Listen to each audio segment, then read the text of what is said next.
This is the apex, this is the left margin, this is the right marginal heart, these are the great vessels.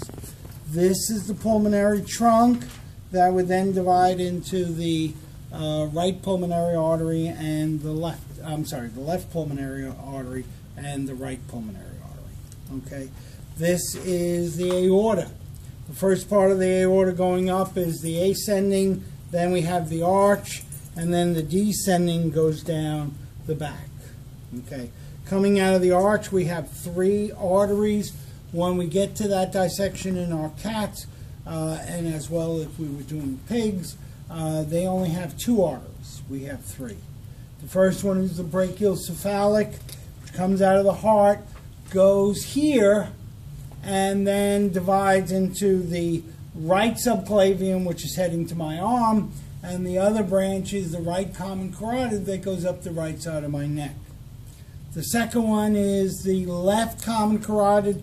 It comes out here, goes straight up the left side of my neck. And then the third branch is the left subclavian that is coming out of here, going to my left arm. In other mammals, they only have, again, 2 branches. They have a right brachiocephalic and a left brachiocephalic.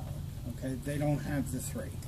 This is the superior vena cava going into the right atrium. So let's just put that down so it doesn't fall. This is the auricle of the right atrium. So this is the right auricle. This is the left auricle. If this wasn't a plastic model, you'd be able to bend this up. Okay, it's actually kind of flexible, a little bit like your ear is the auricle. Okay. This is a groove that goes down the front of the heart that separates the left ventricle from the right ventricle. This is the anterior interventricular sulcus. In the back, the yellow part? Where the yellow groove is. And there's fat. Now, generally in a live heart, you wouldn't see the arteries. The arteries are buried in this level of fat. In the back, this is the dividing point between the left ventricle and the right ventricle. So this is a groove that is the posterior interventricular sulcus. Okay. Then we have a groove that starts on the right side of the pulmonary trunk. It goes around the back, goes underneath the inferior vena cava, goes all the ways around the heart, and stops at the left side of the pulmonary trunk. And this separates the atriums above from the ventricles below. It's the coronary sulcus. Okay. All right.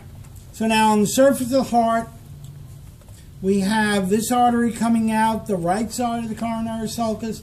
This is the right coronary artery. Okay.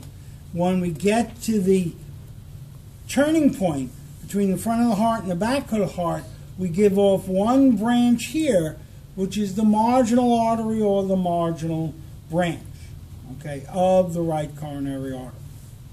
Okay. Now that feeds the real center of the right ventricle, so it really is fairly important. Now, as a rule of thumb, wherever the artery is what it's feeding. Okay, so this marginal artery is feeding this part of the right ventricle. Then the right coronary artery goes around the back, gives off one last branch, which is this, which is the posterior interventricular artery. And again, clinically, the cardiologists call this the posterior descending.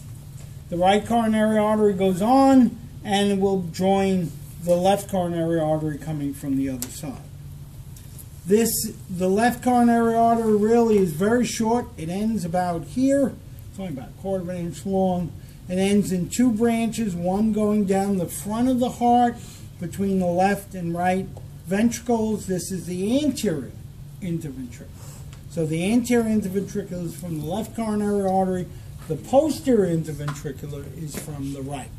And this was called the posterior descending. This is called the anterior descending. The other branch goes around the back of the heart, and this model gets a little weird in that it doesn't really do it well. It should really run all the ways around. This is the circumflex. Okay, I think that model has a better circumflex. On the back of the heart, there is a branch off of the circumflex that is here, and this is a little bit tough. This is the posterior ventricular, and that is a little bit like the marginal artery in that it's dead center in the middle of the left ventricle. Okay, so that, give me that other one. That other one is open. I'm going to take this one.